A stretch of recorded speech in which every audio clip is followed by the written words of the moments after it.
Hi friends, welcome back to Madhuri channel. నేను మీ మాధురి. ఈరోజు అయితే నా వీడియోలో సాఫ్ట్ స్మూత్గా ఉండే సెట్ దోశ ఎలా తయారు చేయాలో చూపిస్తానండి. ఇదంటే చాలా సాఫ్ట్గా ఉంటుంది. మీరు ఒకసారి ట్రై చేయండి.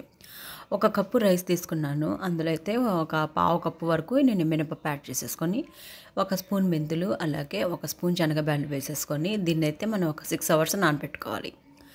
ఇలా నానబెట్టుకున్న తర్వాత ఇప్పుడైతే అటుకులు అనేది తీసుకున్నాను. అటుకులు కూడా నేను ఒక పావు కప్పు తీసుకున్నాను.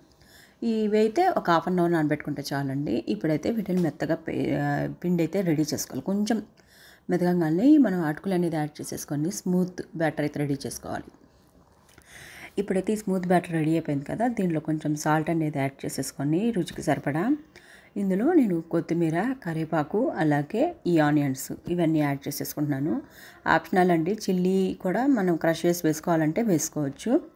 ఇలా అంతా వేసుకున్న తర్వాత ఇప్పుడైతే నేను ఆయిల్ అనేది అప్లై చేసేసుకొని ఇలా చిన్న చిన్న దోశల్లాగా వేసేసుకుంటున్నానండి. ఇలా వేసేసుకున్న తర్వాత దానికి చుట్టూ ఆయిల్ అనేది వేసేసుకొని దాని మీద అయితే మనం ఒక మూత అనేది పెట్టుకోవాలండి. ఆ స్ట్రీమ్ మీద కొంచెం బాగా ఉడికిపోతుంది. ఇప్పుడైతే బాగా ఇదైపోయింది కదా, నేను దాన్ని తిప్పేసుకుంటున్నాను. ఈ 2 సైడ్స్ కాల్ చేసుకొని మనం ప్లేట్లోకి తీసుకోవడం అండి. ఇంతే అండి. చాలా అంటే చాలా సింపుల్గా టేస్టీగా ఉండే సెట్ దోశ అయితే రెడీ అయిపోయింది.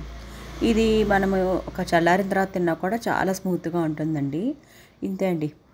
ఈ వీడియో అయితే మీకు నచ్చింది అనుకుంటున్నాను. నా వీడియో నచ్చితే నా ఛానల్ని లైక్ చేయండి, షేర్ చేయండి, సబ్స్క్రైబ్ చేయండి. Thank you for watching.